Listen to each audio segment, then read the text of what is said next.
السلام علیکم۔ امید کرتی ہوں آپ سب خیریت سے ہوں گے۔ شروع کرتے ہیں آج کی کہانی۔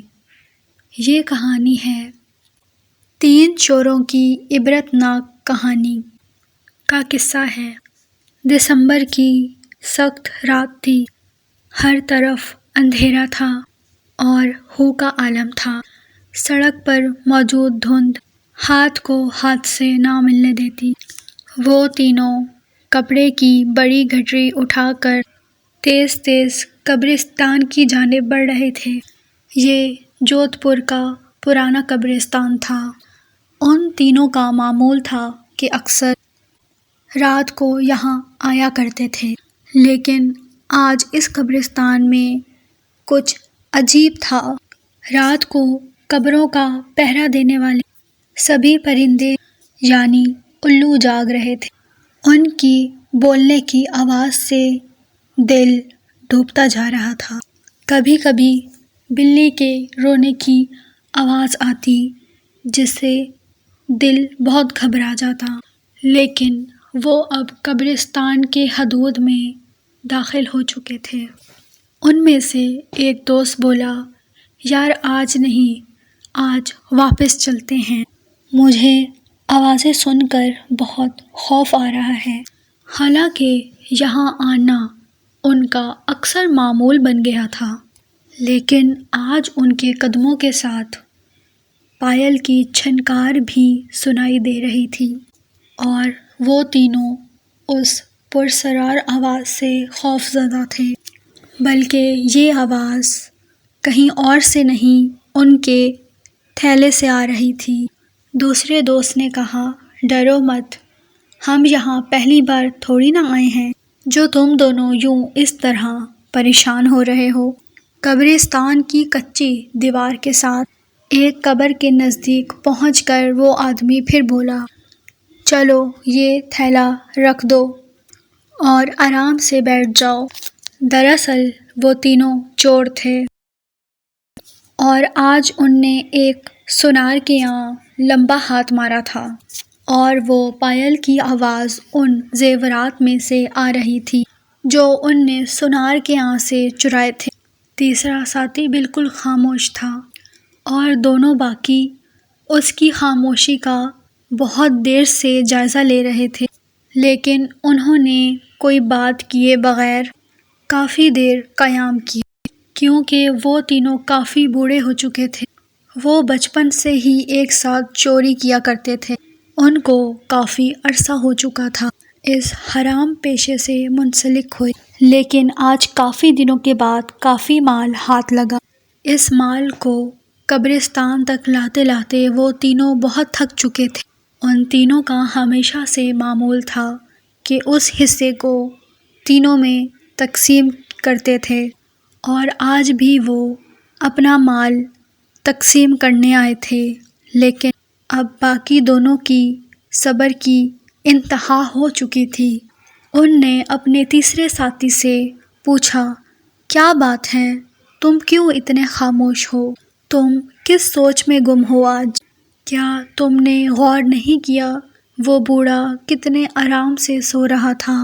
ہم نے اپنا اتنا طویل وقت اس کے گھر میں گزارا، ہم نے اس کے گھر کتنا وقت چوری کرتے ہوئے گزار لیا، مگر اسے تو جیسے جنت کے خواب آ رہے تھے۔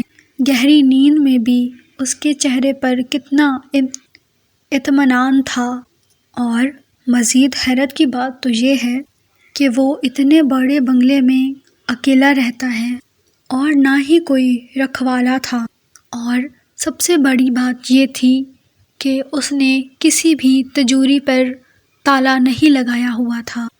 کیا تم دونوں کو اس بات سے ڈر نہیں لگا؟ آخر کون تھا اس کے مال اور اس کی جان کا رکھوالا جو وہ اتنی آرام کی نیند سو رہا تھا؟ پہلے ساتھی نے کہا، ہاں میں بھی یہی سوچ رہا ہوں۔ اصل میں یہ امیر کبیر سونار تھا۔ اس کی بہت سونے اور زیور کی دکانیں تھیں۔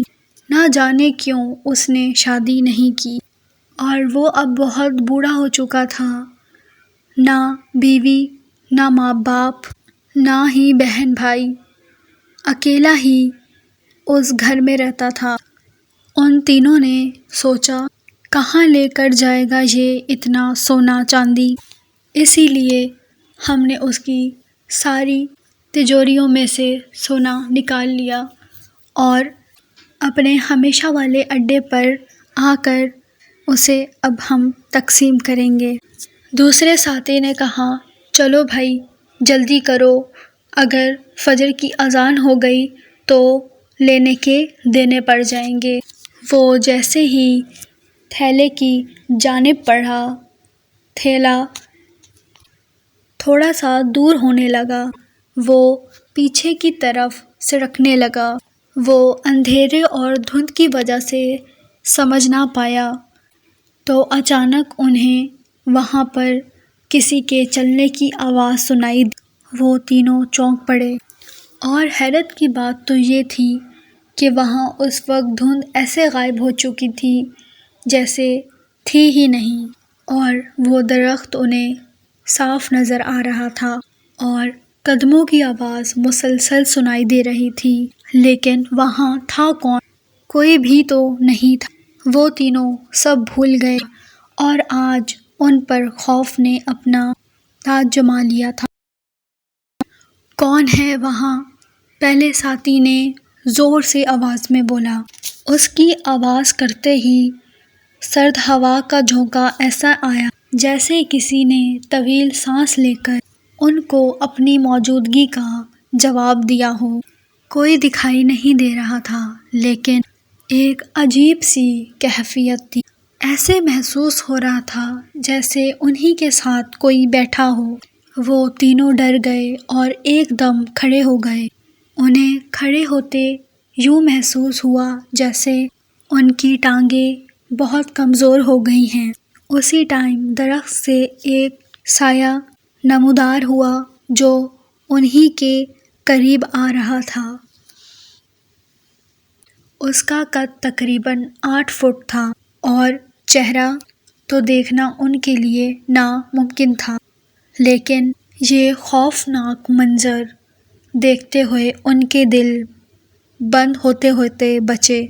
پچھلے 30 سال سے یہ ہمیشہ قبرستان آیا کرتے تھے، لیکن آج تک کبھی بھی ایسا نہیں ہوا تھا۔ وہ سایہ جیسے ہی ان کے قریب پہنچا، ان کا خوف بڑھتا گیا اور سایہ اسی جھونکے میں غائب ہو گیا۔ ان تینوں نے آنکھیں کھول دیں۔